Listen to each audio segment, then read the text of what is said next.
Hello, I'm Tommy Gilbert, and we're going to be sandblasting some brass cars.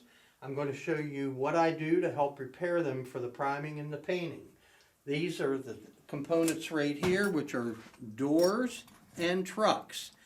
And I put them in these little sink strainers. You can buy them anywhere, any grocery store, kitchen shop, dollar store, wherever. And I sandwich them together.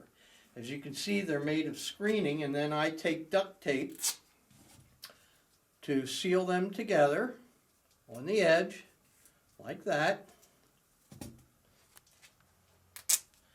This way I can manipulate and toss and turn these little parts to make sure everything gets blasted as best we can.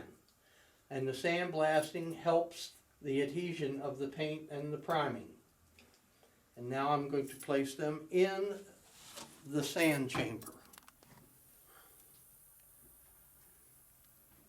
I'm going to start the sand chamber, and also let me show you what we're going to be doing here. We are doing a box car, brass box car. This was stripped in lacquer thinner to get any of the lacquer off of it. You can use lacquer thinner, acetone, MEK. If you don't have access to any of that and don't want to do it, scrub it off with a toothbrush and some soap like Joy, Dawn, any of those. And then I would recommend that if you have a small wire brush, if not, we do have them in stock, to give it a little brush, even a little steel wool, real fine, to give it a tooth, because you want that edge on your model. We're going to place this into the sand chamber now. Okay, we have it in the sand chamber. We have a vacuum. This is North Coast Engineering sandblasting unit.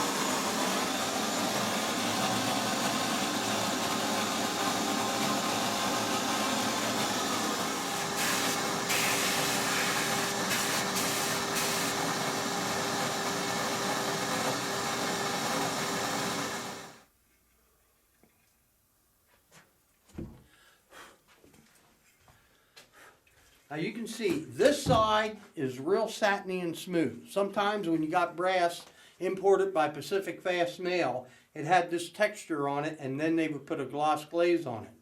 And you can see the difference from over here. You can see there's a little bit of tarnish marks, and here on the roof. This has been blasted, this hasn't. So this gives a real fine tooth to the model, so when you prime it and paint it, you know, it adheres to the model as best as it can. And then we'll go to the next phase here and finish this one up. Now we're going to give the parts a few more licks with the blaster also. Okay.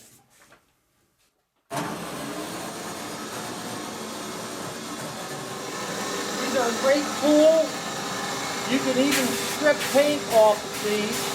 But I recommend putting it in a batch lacquer thinner, MEK, acetone to do the main part of the stripping, and put it in this to give it the fine tooth texture.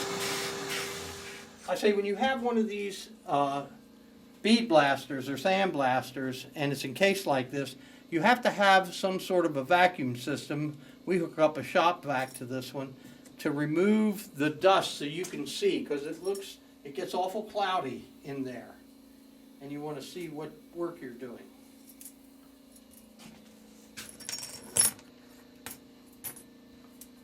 Okay.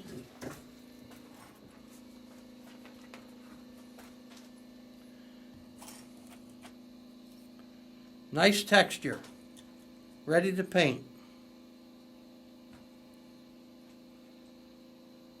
And that's the result you want. On the old scale coat paint, yes, you can go right on without any primer, but I like to put a thin coat of primer on. Okay, we have two Rio Grande cabooses that we're going to bead blast. If you notice the texture, brass is a little shiny on this. So we want to give it a texture. We're going to put it in the chamber, bead blast it, and then we'll bring it out and show you the texture of it right before it's ready for painting.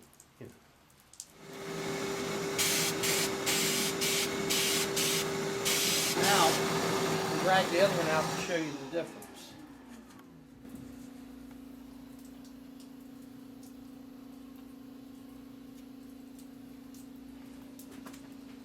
The befores and afters. Okay, the one in my right hand is the one we just bead blasted, and then the one in my left is the one where we haven't bead blasted. And you can see the difference in the color of the brass.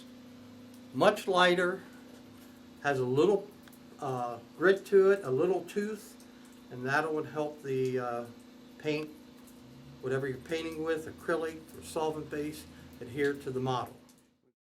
Thank you, Tommy Gilbert, one of the masters of painting model railroad equipment. You can find him at GettysburgHobbies.com. That's GettysburgHobbies.com.